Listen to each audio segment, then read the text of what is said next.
Assalamualaikum warahmatullahi wabarakatuh. Nama saya Devi Latifah Syamsuddin. Saya dari kelompok perwakilan di kelompok 11. Di sini saya akan menjawab pertanyaan dari saudari Nia yang bertanya tentang adakah kebijakan dari negara dalam mengatur hal-hal apabila demokrasi tidak relevan. Nah, dalam pelaksanaan demokrasi itu memang harus ada hubungan atau relasi yang saling melengkapi antar komponen yang ada. Tugas, wewenang, dan hubungan antara lembaga negara itu memang diatur dalam Undang-Undang Dasar 1945. Relasi atau hubungan yang seimbang antar lembaga dalam komponen infrastruktur maupun suprastruktur, serta antara infrastruktur dengan suprastruktur akan menghasilkan keteraturan pengaturan kebijakan politik di setiap negara.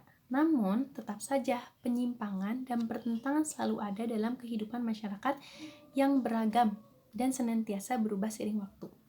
Nah, apa sih sebuah kebijakan dari pemerintah yang dilakukan untuk negara dalam mengatur demokrasi yang tidak relevan?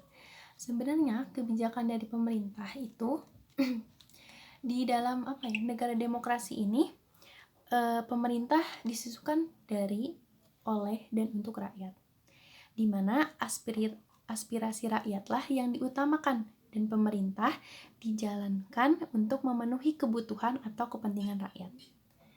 Pemerintah demokratis dibentuk berdasarkan kesepakatan yang diperjanjikan antara kelompok-kelompok yang berkepentingan atau ditetapkan oleh yang paling berpengaruh, yaitu seperti elit politik partai di Indonesia. Gitu. Jadi pemerintahan demokrasi yang awalnya tadinya liberal berubah menjadi demokrasi yang berdasarkan pemisahan kekuasaan, yaitu kekuasaan legislatif yang memang dipegang oleh DPR, ada juga kekuasaan eksekutif oleh pemerintah, dan kekuasaan yudikatif oleh badan pengadilan. Nah, jika terjadinya demokrasi yang tidak relevan, itu bisa terjadi di pihak pemerintah atau tadi di pihak elit politik partai seperti pemerintah, seperti DPR, pokoknya orang-orang yang memang berperan dalam mengatur proses demokrasi ini di bidang politik gitu.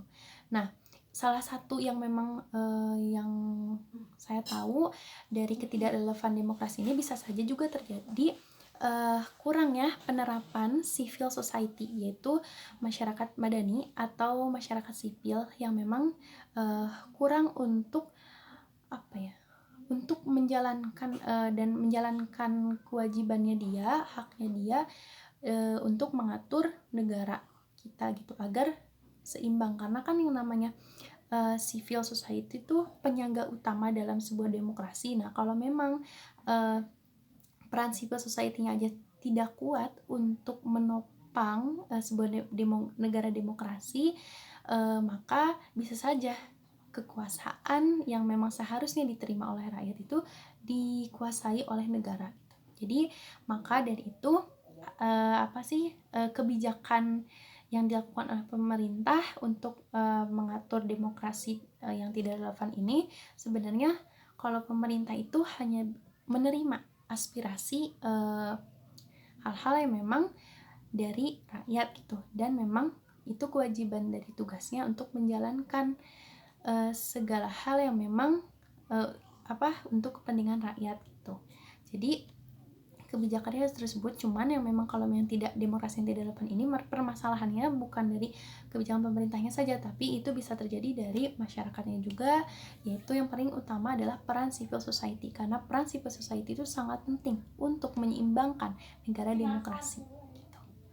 Jadi mungkin hanya sedikit jawaban dari saya, maaf bila banyak kesalahan dan juga kekurangan. Jadi wassalamualaikum warahmatullahi wabarakatuh. Terima kasih.